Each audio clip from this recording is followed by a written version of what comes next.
ముందే వెళ్ళి విశ్రాంతి తీసుకొని మళ్ళీ నా ప్రయాణాన్ని మొదలు పెడతాను. అబ్బా, ఈ చెట్టు కింద ఎంత చల్లగా ఉందో. ఏ పుణ్యాత్ముడు ఈ చెట్టుని నాటాడు.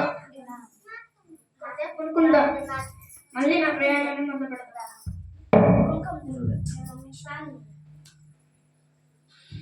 అమ్మయ్యా, మొత్తం సరిపోయింది. ఇప్పుడు నేను నా మళ్ళీ ప్రయాణాన్ని మొదలు పెడతాను.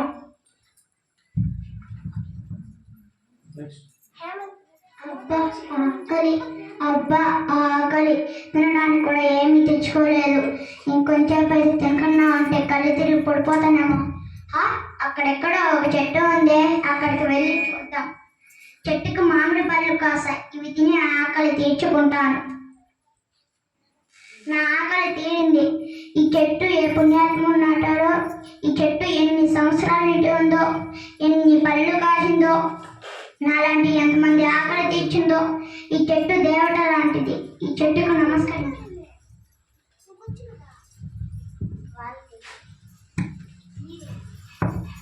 వైష్ణవి, మధ్యాహ్నం బాగా టైం అయింది, బాగా తీసుకుని ఆ చెట్టు దగ్గరికి రా.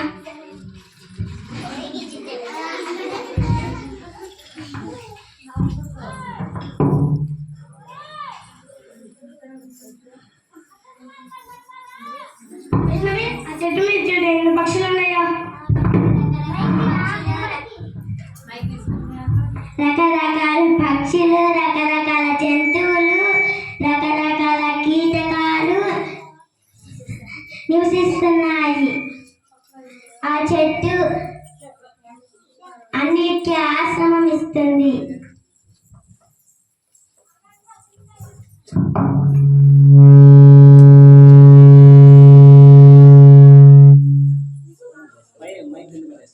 మైక్ కనపడేనాడు.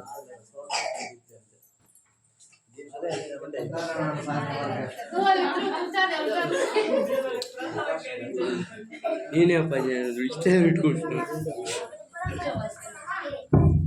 ఇక మనం వెళ్ళి మన పొలం పని చేసుకున్నామా?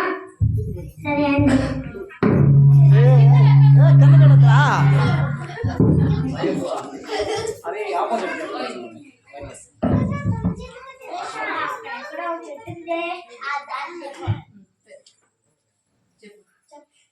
ఆహా, అక్కడెక్కడో చెట్టు ఉందే.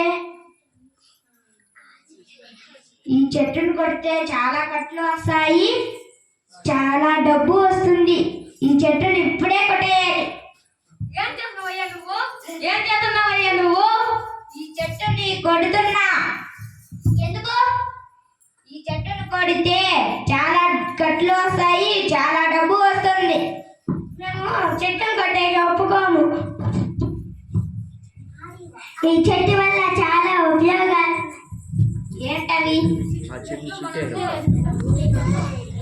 చెట్లు మనకు చల్లని గాలిని, చల్లని నీడని ఇస్తాయి.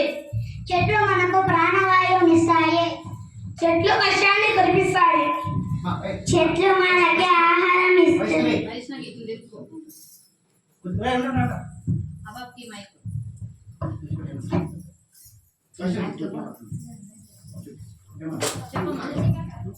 చెట్లు మనకి ఆహారం ఇస్తాయి.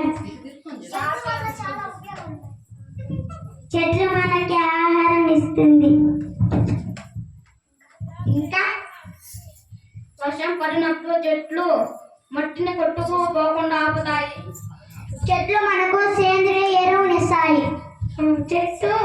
చెట్లు మన ప్రకృతిని చల్లబరుస్తుంది.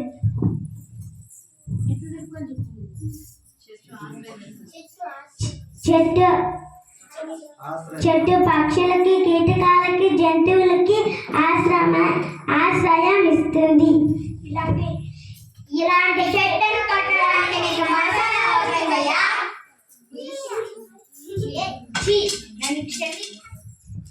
నన్ను క్షమించండి. ఇంకెప్పుడు చెట్టుని అనవసరంగా నరకను.